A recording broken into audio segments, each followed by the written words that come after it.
మీరే అన్నారు కదా స్కిల్ ఉంటే చాలా ఐటీ ప్రొఫెషనల్ సంబంధం అది చెప్తున్నాను. అదే ఐఐటీ ఇస్ ఎ క్వాలిఫికేషన్. అదే అంటున్నాను. ఇప్పుడు ఏమంటున్నానంటే ఇప్పుడు ఐఐటి వాళ్ళని ఎక్కడ తీసుకుంటారు తెలుసా అండి, R&D అంటారు దాన్ని. అంటే ఎగ్జామ్స్ ఉంటే బోర్డ్ ఎగ్జామ్స్ ఉంటే అది కరెక్ట్. హోమ్ స్కూల్ అనే కాన్సెప్ట్ కరెక్టా పిల్లలు? ఇప్పుడు అకార్డింగ్ టు మీ ఏంటంటే స్కూలింగ్ అనేది జనరల్గా మనకు పెట్టినటువంటి ఒక ఇది ఏంటంటే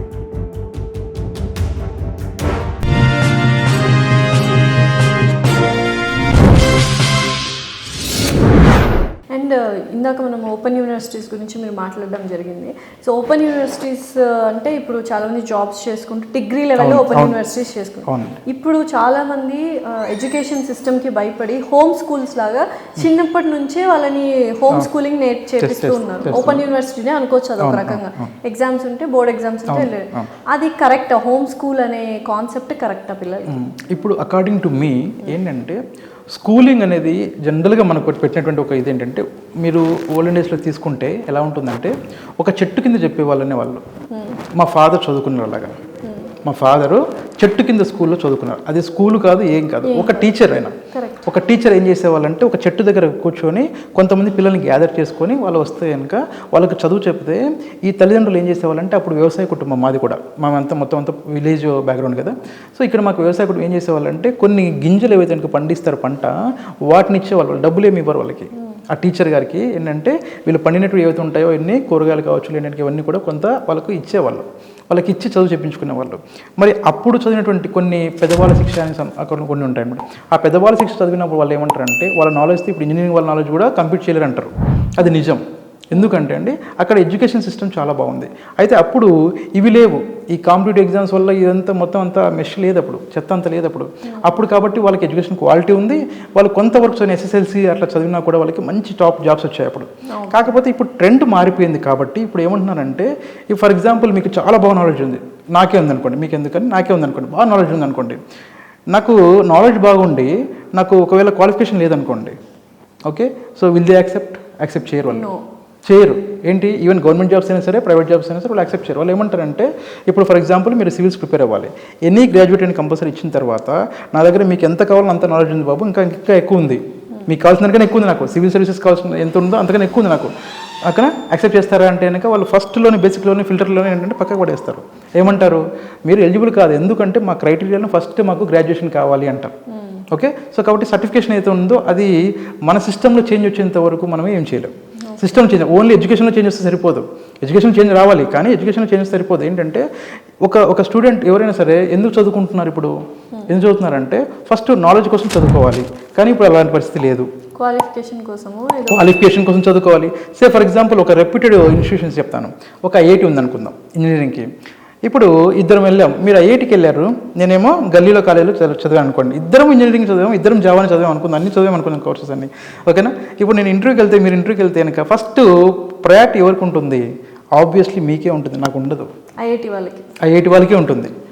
నేను నార్మల్గా ఒక గల్లీ కాలేజీలో చదివితే నాకు ఉండదు, నాకు ఎవరు మీరే అన్నారు కదా స్కిల్ ఉంటే చాలా ఐటీ అది చెప్తున్నాను. అదే అంటున్నాను. ఇప్పుడు ఏమంటున్నానంటే ఇప్పుడు ఐఐటి వాళ్ళని ఎక్కడ తీసుకుంటారు తెలుసా అండి, R&D అంటారు దాన్ని. అంటే ఒక ఆర్గనైజేషన్ డెవలప్మెంట్లో రీసెర్చ్ ఏదైతే ఉంటుందో ఆ లెవెల్లో తీసుకుంటారు. ఓకే, సో వాళ్ళు ఇంజనీర్సే, వీళ్ళు ఇంజనీర్సే, ఈ గల్లీలో చదివిన వాళ్ళు ఇంజనీర్స్, వీళ్ళు ఇంజనీర్ సాఫ్ట్వేర్స్, వాళ్ళు ఇంజనీర్సే, వీళ్ళ ప్యాకేజ్ వాళ్ళ ప్యాకేజ్కి ఆకాశానికి భూమికి ఉన్నంత తేడా ఉంటుంది. ఓకే, సో ఆ ప్యాకేజ్ ఇచ్చి వాళ్ళతో వీళ్ళ పని చేయించుకోరు వాళ్ళు. ఆ ప్యాకేజ్ ఇచ్చిన తర్వాత వీళ్ళ పని ఏం చేయించుకోరు, ఎందుకంటే వీళ్ళు ఏంటంటే బేసిక్ లెవెల్ వర్క్ చేస్తారు వీళ్ళు ఈ ఐటీలో. అయితే ఏంటంటే అందరం ఐటీని అంటే అందరం ఐటీని. ఇప్పుడు ఫర్ ఎగ్జాంపుల్ మీడియా ఉందనుకోండి, అందరూ మీడియానే. ఓకే, ఏ లెవెల్లో వాళ్ళు ఉన్న సీనియర్ ఎంత లెవెల్లో ఉన్నా వాళ్ళు ఒక ఫర్ ఎగ్జాంపుల్ ఒక పరాణం ఒక ₹1,00,00,000 సంపాదించేవాళ్ళైనా సరే, పరాణం ఒక 1 lakh సంపాదించేవాళ్ళైనా సరే అందరూ మీడియానే. కాకపోతే డిఫరెన్స్ లేదా అంటే ఖచ్చితంగా డిఫరెన్స్ ఉంది.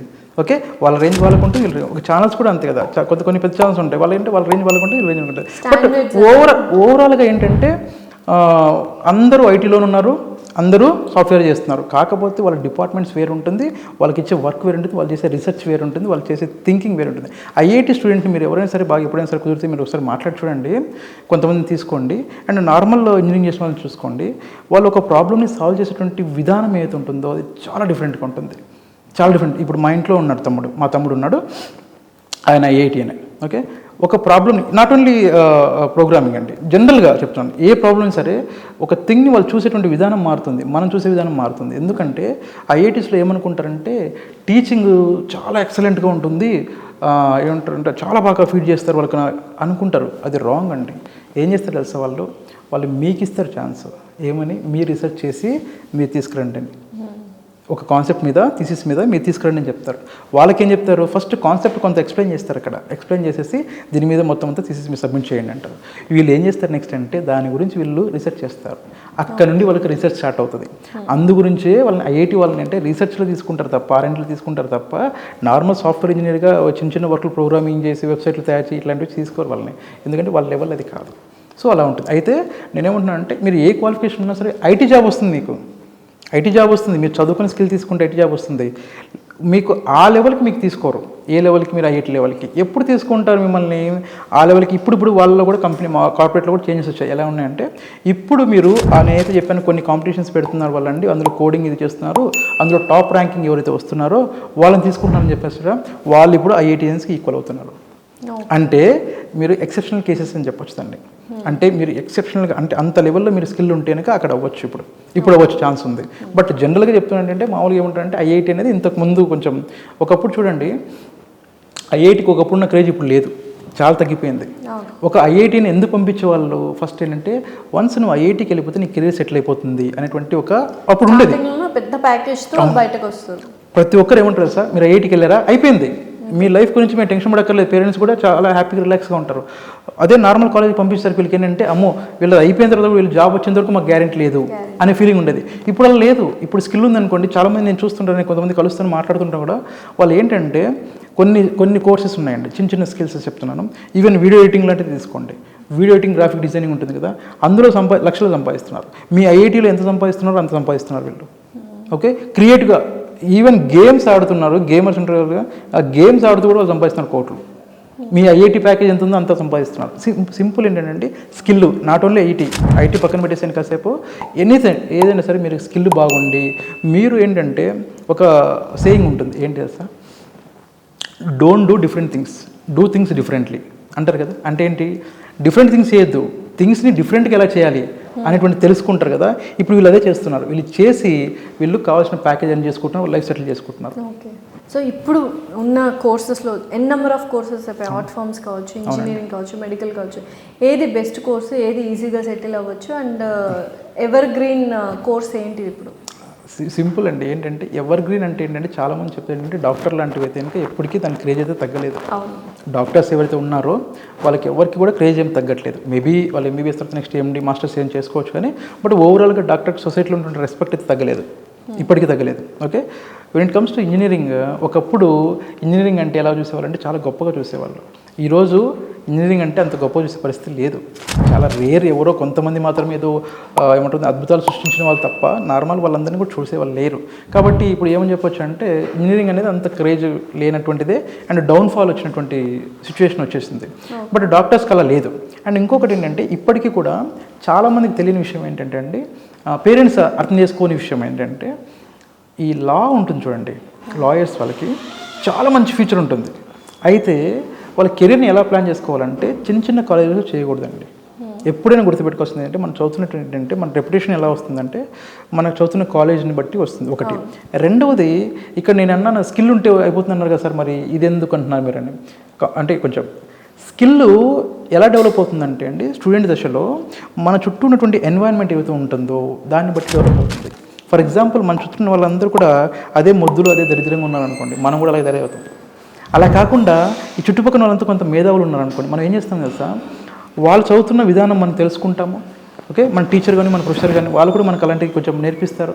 ఓకే, ఇప్పుడు ఈ 10 మంది పిల్లల్లో 9 మంది బాగుండి నేను ఒక్కరిని యావరేజ్గా బిలో యావరేజ్గా ఉన్నా అనుకోండి, నాకే తెలియకుండా ఒక ఫీలింగ్ వస్తుంది, వచ్చేసి అరే వీళ్ళందరూ ఇలా ఉంటే నేను మాత్రం ఎందుకు ఇలా ఉన్నా అని చెప్పేసి వాళ్ళతో కంపీట్ చేయడానికి ట్రై చేస్తాను. నేను వాళ్ళలాగా నేను తయారవడానికి కొంచెం నేర్చుకోవడానికి ట్రై చేస్తాను. అలా కాకుండా ఉన్న 9 మంది దద్దమ్మలు అనుకోండి, నేనే కొంచెం బెటర్ అనిపిస్తాను అనుకోండి, నేను ఏమనుకుంటాను సార్, ఈ 9 మంది కంటే నేనే బెటర్ కాబట్టి నా లైఫ్ ఇంతే, అంతకన్నా నేను ఎక్కువ నేర్చుకోవడానికి అవసరం లేదు నాకు అనిపిస్తుంది అనుకుని అక్కడ ఆగుతాం. అందుకనే మీ ఎన్వైరన్మెంట్ చాలా చాలా ఇంపార్టెంట్. మీరు ఎవరితో తిరుగుతున్నారు, ఎవరితో మాట్లాడుతున్నారు, మీ ఇంట్లో ఎవరున్నారు. ఇప్పుడు అందుకనే అండి స్టూడెంట్స్కి ఎస్పెషల్లీ ఇంట్లో పెట్టుకొని చాలామంది ఏం చేస్తున్నారంటే కనుక నా పిల్లలు బాగా చదివేస్తున్నారని ఒక భ్రమలో ఉంటారు. వాళ్ళు ఏం చేస్తారు, వాళ్ళకి ఇంట్లో అన్ని విషయాల మీద వాళ్ళకి ఏమంటారు దాన్ని, అన్నిట్లోనూ అటు ఇటు మొత్తం అంతా డివేట్ అయిపోతారు. మొత్తం అంతా ఏంటంటే మమ్మీ వాళ్ళతో ఎవరో ముచ్చట్లు పెట్టుకుంటే వాళ్ళు, డాడీ వాళ్ళతో వస్తే ఇంకోటి, లేదంటే అక్కకో తమ్ముడు వాళ్ళు వస్తే వీళ్ళు వస్తే, లేదంటే ప్రోగ్రామ్ చూసుకుంటూ ఇవంతా చేస్తున్నారు. అలా కాకుండా ఒక అట్మాస్ఫియర్ ఉండి వాళ్ళకి ఓన్లీ చదువుకున్న పిల్లలే, ఓన్లీ కాంపిటేటివ్ ఎగ్జామ్స్ ఉంటే కాంపిటేటివ్ ఎగ్జామ్స్లో ఏంటి కనుక రెగ్యులర్ అకాడమిక్స్ కాబట్టి ఏదైనా కానివ్వండి, అలాంటి పిల్లలు ఉంటే ఏమవుతుందంటే కనీసం ఇప్పుడు కాకపోతే ఇంకొకసారి అయినా సరే మార్నింగ్ నుండి ఈవినింగ్ అంటే 24 అవర్స్లో ఏదో ఒక టైం స్పెండ్ చేస్తారు. వాళ్ళు చదవడానికి ఉంటుంది వాళ్ళకి, వాళ్ళంతా చదివే మైండ్లోనే ఉంటారు. అలా ఉంటుంది. అలా కాకుండా ఇలా ఉంటేనే కొంచెం అంటే నేనేమంటా అంటే ఎన్వైర్న్మెంట్ సెట్ చేసుకోవడం చాలా ఇంపార్టెంట్. పేరు చుట్టుపక్కల మీకు ఏమున్నారు, మీరు ఎవరితోటి మాట్లాడుతున్నారు, వాళ్ళని బట్టే మన గోల్ డిసైడ్ అవుతుంది అండ్ మన లైఫ్ కూడా డిసైడ్ అవుతుంది.